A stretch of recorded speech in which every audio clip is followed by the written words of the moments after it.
दोस्तों, Indian cricketer Shikhar Dhawan की एक खबर से आपको आगाह करते चलें। मैं नाकाम रहा, अहलिया से अलहदगी के बाद शिखर धवन ने खामोशी तोड़ दी। इंडियन क्रिकेटर शिखर धवन और उनकी साबिका अहलिया आयशा मुखर्जी के दरमियान अलहदगी को काफी अरसा हो चुका है। एनडीटीवी के मुताबिक जब दोनों मियां बीवी के दरमियान अलहदगी की खबरें आना शुरू हुई तो उसके बाद ना तो शिखर धवन ना ही उनकी अहलिया आयशा मुखर्जी ने इस बारे में कुछ बताया। ताहम अभी चंद दिनों पहले हाल ही में शिखर धवन की जानिब से एक इंटरव्यू दिया गया है जिसमें उन्होंने अपनी अहलिया से अलहदगी का तस्करा किया है और बताया है कि दोनों ने कैसे एक दूसरे से राहें जुदा की। स्पोर्ट्स ट्रैक को इंटरव्यू में शिखर धवन ने इस बात का एतराफ़ किया कि वो इज़्दिवाजी जिंदगी में नाकाम हुए। ताहम वो किसी पर कोई उंगली नहीं उठाना चाहते क्योंकि उन्होंने अपने सारे फैसले खुद लिए थे।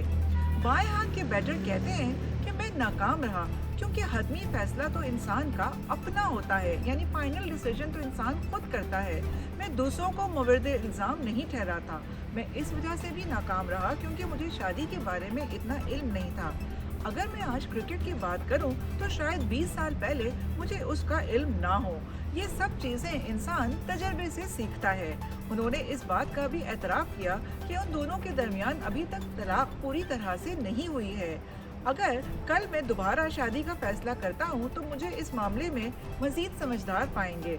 मुझे ये मालूम होगा कि मुझे किस तरह की लड़की से शादी करनी है, कोई ऐसी हो जिसके साथ मैं ज़िंदगी गुजार सकूं। उन्होंने कहा कि जब मैं 26 या 27 साल का था तो मैं लगातार खेल रहा था। तब मैं किसी के साथ भी रिलेशनशिप में नहीं था। मैं मज़े करता था लेकिन कभी किसी रिलेशनशिप में नहीं रहा।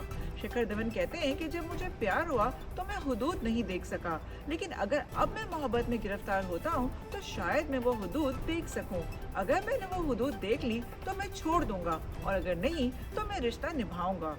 नौजवानों को रिश्ते के बारे में राय देते हुए उन्होंने ये कहा कि नौजवान जब भी किसी रिलेशनशिप में आए तो इससे तजर्बा हासिल करे।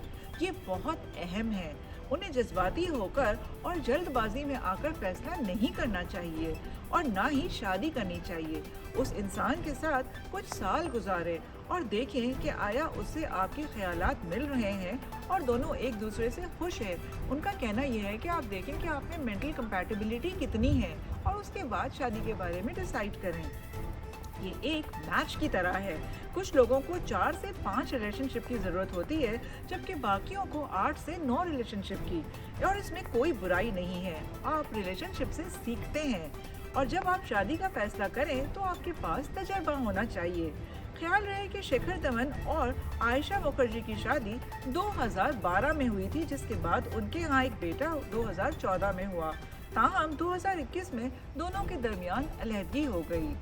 इस खबर से हमें ये पता चलता है कि अगर इंसान शादी का फैसला करे तो ये ज़रूर देखे कि आपस में कितनी मेंटल कंपैटिबिलिटी है और एक दूसरे के साथ से कितनी खुशी हासिल होती है। उसके बाद ही शादी का फैसला करें। दोस्तों, आपका क्या ख्याल है? अपनी राय से ज़रूर आगाह कीजिएगा।